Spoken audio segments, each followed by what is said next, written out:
എല്ലാവർക്കും നമസ്കാരം. ഞാനിന്നിവിടെ ഒരു പനീർ ബിരിയാണിയുടെ റെസിപ്പിയുമായിട്ടാണ് വന്നിരിക്കുന്നത്. വെജിറ്റേറിയൻസിന് പറ്റിയ നല്ലൊരു ബിരിയാണിയാണിത്. വെജിറ്റേറിയൻസിന് മാത്രമല്ല കേട്ടോ, നോമ്പ് സമയത്തൊക്കെ ഉണ്ടാക്കാൻ പറ്റിയ ഒരു അടിപൊളി ബിരിയാണിയാണ്. നമുക്കിത് എങ്ങനെ തയ്യാറാക്കുന്നതെന്ന് നോക്കാം. അതിനായി ഞാനിവിടെ 200 ഗ്രാം പനീറാണ് എടുത്തിരിക്കുന്നത്. പനീർ ഒന്ന് മാരിനേറ്റ് ചെയ്യാൻ വെക്കണം. അതിലേക്ക് 1/2 ടീസ്പൂൺ മഞ്ഞൾപ്പൊടി, 1 ടീസ്പൂൺ കാശ്മീരി മുളക് പൊടി, വലിയ ജീരകം പൊടിച്ചത് 1/2 ടീസ്പൂൺ, 1/2 ടീസ്പൂൺ ഗരം മസാല, ആവശ്യത്തിന് ഉപ്പ് എന്നിവ ചേർത്ത് 10 മിനിറ്റ് റെസ്റ്റ് ചെയ്യാൻ വയ്ക്കാം. ആ സമയം കൊണ്ട് ബാക്കി കാര്യങ്ങൾ ചെയ്യാം. ദം ഇടാൻ വയ്ക്കുന്ന പാത്രത്തിൽ വേണം മസാല തയ്യാറാക്കാൻ. ചൂടായ എണ്ണയിലേക്ക് ഒരു 5 വലിയ സവാള ചേർത്ത് വഴറ്റിയെടുക്കാം. കുറച്ച് ഉപ്പ് കൂടി ചേർത്ത് കഴിഞ്ഞാൽ സവാള പെട്ടെന്ന് തന്നെ വഴന്നു കിട്ടും. സവാള വഴന്നു വരുന്ന സമയം മറ്റൊരു പാനിൽ പനീർ ഫ്രൈ ചെയ്തെടുക്കാം. ചൂടായ പാനിലേക്ക് വെളിച്ചെണ്ണ ഒഴിച്ച് അതിലേക്ക് പനീർ ചേർത്ത് കൊടുക്കാം.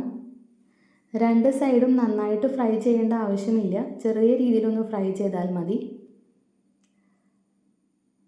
അതിനിടയിൽ സവാള 1-2 തവണ ഒന്ന് ഇളക്കി കൊടുക്കാൻ മറക്കരുത്. ഇപ്പോൾ പനീർ ഫ്രൈ ആയി വന്നിട്ടുണ്ട്.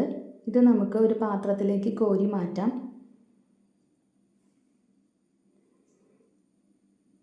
ഇപ്പോൾ സവാള വഴന്നു വന്നിട്ടുണ്ട്. അതിലേക്ക് 1 table spoon ginger garlic paste ചേർത്ത് കൊടുക്കാം. ഇഞ്ചിയും വെളുത്തുള്ളിയും ഒക്കെ വഴന്നു വരുമ്പോഴേക്കും റൈസ് വേവിക്കാൻ വയ്ക്കാം. ഞാനിവിടെ പ്രഷർ കുക്കറാണ് ഉപയോഗിച്ചിരിക്കുന്നത്. അതിലേക്ക് 1 ടേബിൾ സ്പൂൺ നെയ്യ് ചേർത്ത് കൊടുക്കാം. നെയ്യ് ചൂടായതിനു ശേഷം ഒരു ബേ ലീഫ്, 1 കഷ്ണം പട്ട, 3-4 ഏലക്ക, ഒരു ചെറിയ കഷ്ണം ജാതിപത്രി എന്നിവ കൂടി ചേർത്ത് വഴറ്റിയതിനു ശേഷം ആവശ്യത്തിന് വെള്ളവും ഉപ്പും കൂടി ചേർത്ത് ഒന്ന് ബോയിൽ ആവുന്നത് വരെ വെയിറ്റ് ചെയ്യാം. വെള്ളം തിളയ്ക്കുമ്പോഴേക്കും സവാള എന്തായെന്ന് നോക്കാം. വഴന്നു വന്ന സവാളയിലേക്ക് ഒരു 4 പച്ചമുളകും 3 പഴുത്ത തക്കാളിയും ചേർത്ത് വഴറ്റിയെടുക്കാം. തക്കാളിയൊക്കെ നന്നായി വഴന്നു വരട്ടെ. അപ്പോഴേക്കും ബോയിൽ ചെയ്യാൻ വെച്ച വെള്ളം എന്തായെന്ന് നോക്കാം. ഇപ്പോൾ വെള്ളം നന്നായി തിളയ്ക്കുന്നുണ്ട്. അതിലേക്ക് കുറച്ച് ലൈം ജ്യൂസ് ചേർത്ത് കൊടുക്കാം. അതിലേക്ക് റൈസ് ചേർത്ത് കൊടുക്കാം. ഞാനിവിടെ കൈമ റൈസ് അല്ലെങ്കിൽ ജീരകശാല റൈസാണ് എടുത്തിരിക്കുന്നത്. 1 കിലോഗ്രാമാണ് എടുത്തിരിക്കുന്നത്. റൈസ് ഇട്ടതിനു ശേഷം ബോയിലായി വരുമ്പോൾ മീഡിയം ഫ്ലെയിമിൽ ഇട്ടതിനു ശേഷം വേണം വേവിച്ചെടുക്കാൻ. അപ്പോൾ റൈസ് അവിടെ വേവട്ടെ. ഇപ്പോൾ സവാളയിലേക്ക് കുറച്ച് കറിവേപ്പില ചേർത്ത് കൊടുക്കാം. ഒരു 3 ടേബിൾ സ്പൂൺ തൈര് ചേർത്ത് കൊടുക്കാം. ഇത് നന്നായി ഇളക്കി യോജിപ്പിച്ചതിനു ശേഷം 2 മിനിറ്റ് ഒന്ന് മൂടി വെച്ച് വേവിക്കാം. 2 മിനിറ്റ് അത് വെന്തതിനു ശേഷം അതിലേക്ക് 1/2 ടീസ്പൂൺ മഞ്ഞൾപ്പൊടി, 1 ടേബിൾ സ്പൂൺ മല്ലിപ്പൊടി, 1/2 ടീസ്പൂൺ മുളക് പൊടി, 1 ടീസ്പൂൺ ബിരിയാണി മസാല എന്നിവ ചേർത്ത് പച്ചമണം മാറുന്നത് വരെ ഒന്ന് വഴറ്റിയെടുക്കാം. അപ്പോഴേക്കും അരി ഒന്ന് വെന്തോന്ന് നോക്കാം. അരി 1/4 ഭാഗം വെന്താൽ മതി കേട്ടോ. ഇപ്പോൾ ഏകദേശം അരി വെന്തിട്ടുണ്ട്, 1/4 ഭാഗം വേവായിട്ടുണ്ട്. ഇനി അത് കോരി മാറ്റി വയ്ക്കാം. വേറെ ഒരു പാനിൽ സവാള ഗാർണിഷ് ചെയ്യാനുള്ള സവാള ഒന്ന് ഫ്രൈ ചെയ്തെടുക്കാം. ഇപ്പോൾ പൊടികളുടെയൊക്കെ പച്ചമണം മാറിയിട്ടുണ്ട്. ഇനി ഫ്രൈ ചെയ്ത് വെച്ച പനീർ ചേർത്ത് കൊടുക്കാം. പനീരിലേക്ക് മസാല പിടിക്കുന്നതിന് വേണ്ടിയിട്ട് ഒരു 3 മിനിറ്റ് മൂടി വെച്ച് വേവിച്ചെടുക്കാം.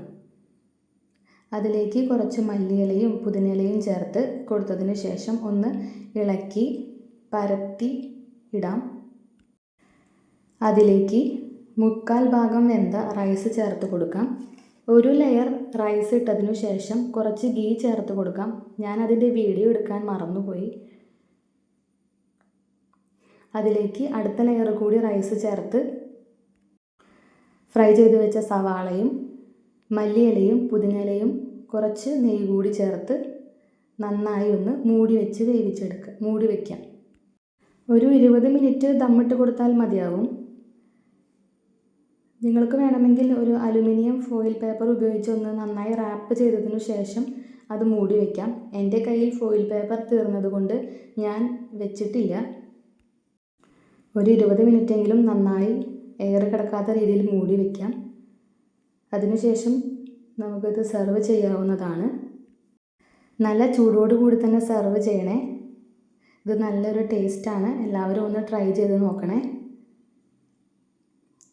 എൻ്റെ ചാനൽ ഇതുവരെയും സബ്സ്ക്രൈബ് ചെയ്യാത്തവരുണ്ടെങ്കിൽ ഒന്ന് സബ്സ്ക്രൈബ് ചെയ്തേക്കണേ.